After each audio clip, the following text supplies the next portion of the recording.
welcome to Sport This Morning. I'm Cecilia Omogbe. It's great to have you join us again. I'm Taya Salam. This is what the show looks like today. We're starting on the home front, and it's all about the NPFL Super 6, which kicks off today. 6 solid teams will be in action. I'm talking about the likes of Enyimba, Plateau United, Akwa United, MFM, and the Chan Eagles. Definitely, it's going to be a whole lot of fun right there in Kano State. Still on the program, still staying with football. It was a derby delight for Manchester City and Pep Guardiola.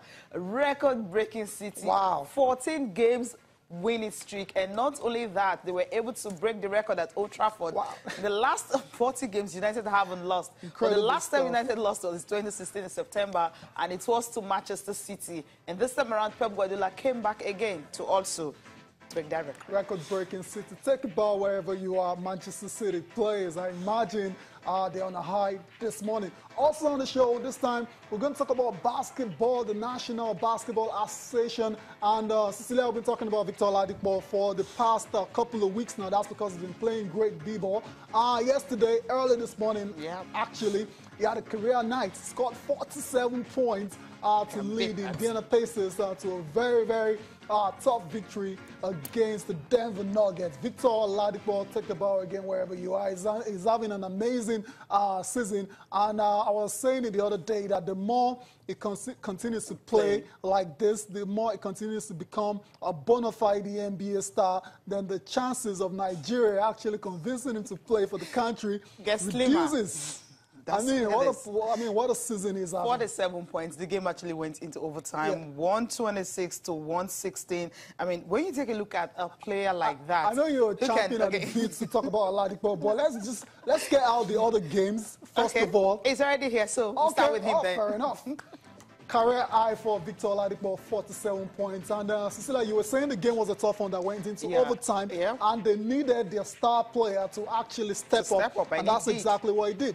He sank 15 of his 28 shots, including 6 of 12 and 3-point attempts. So that's huge. 45 minutes he played. The points, 47, 15.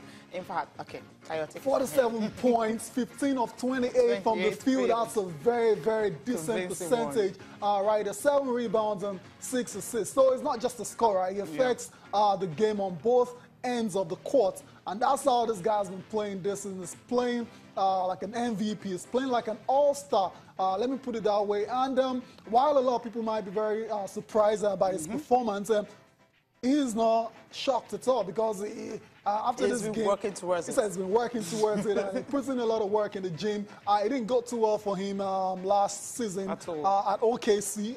That's because Russell dominates the ball a lot, and he just couldn't find his rhythm. Right now, he left. So he left, gone to Indiana, where he actually went to uni, right? And he's playing incredible basketball. And I mean, with this pace and with his playing, I wouldn't be surprised if he's named as an all-star, whether as a starter or as a reserve.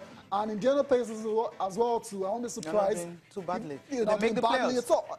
I mean, they're on pace to make the playoffs. If they continue this way, the Pacers will be in the playoffs. And it's incredible because it's supposed to be a rebuilding season for the Pacers. They traded Paul George to OKC, and everyone thought, okay, yeah, they're going to rebuild, and it's going to take them a while. But because of this guy, they are actually punching above their weights.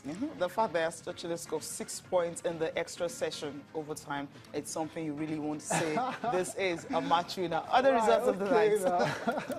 Let's go through the other games now. Cecilia, we're done with Oladipo. I mean, all the best in subsequent games to come in the NBA. Let's quickly go to the Kings and the Raptors. And that one ended 102-87 in favor of the Raptors. Cecilia, DeMar DeRozan scoring 25 points in that game. 13 of those points came in the third quarter. So, you know, he had to put together that run of points and to help his team get that victory. 6 wins in a row now for the Raptors. Elsewhere, we saw the Knicks and the Hawks battle it out. That was a very tough one, tight contest.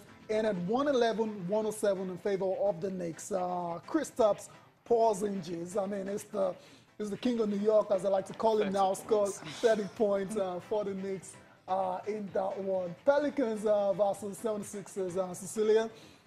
That was another great game. Look at how many points it got in that one. 131, 124 against the 76ers. Drew Holiday scoring, making 5 3-pointers in the fourth quarter for that victory, Cecilia. So the Pelicans just managed to get that win against the 76ers. I think the fact that they blew an 11 points at halftime lead, allowing Philadelphia Sixers to actually get into the 40 points in the third quarter, I felt okay. They would have just, lost this one, but somehow they were able to bounce back and, get the victory they deserve. Yes, let's move on quickly to the Minnesota Timberwolves. 97-92 against the Dallas Mavericks. Karl Anthony Towns scored 28 points. Jimmy Butler scored 10 of his 22 in the fourth quarter.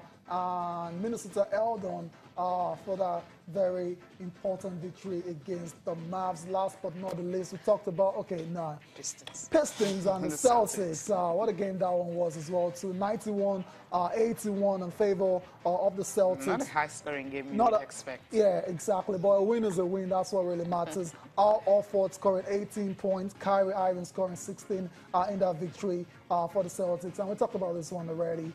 The game of the 90s. Yeah, for us, 126, 116 in favor of the Pacers. When you have a game going into overtime, you're going to expect more goals, more scores, more baskets, more points. More points. That's the way it is. So that's it for the National Basketball Association. Let's quickly move over from basketball to football now. And this really didn't come as a surprise to a lot of people. We've been expecting it. That we're following the situation. Cecilia, I mean, a couple of times we put it to Chinasia, like, this guy's playing with a sock. And he kept on saying, nah, they're not going to sack him. But the story is... Right. But the story is that Pt. Bosz is no longer the manager of Borussia Dortmund. That news broke yesterday. And it didn't come as a surprise, like I said, after the Borussia Dortmund lost against Werder Bremen. Werder Bremen are strugglers in the Bundesliga, and they lost at home. So and that's why it's so shocking. That looked like the final straw that broke the camel's back. And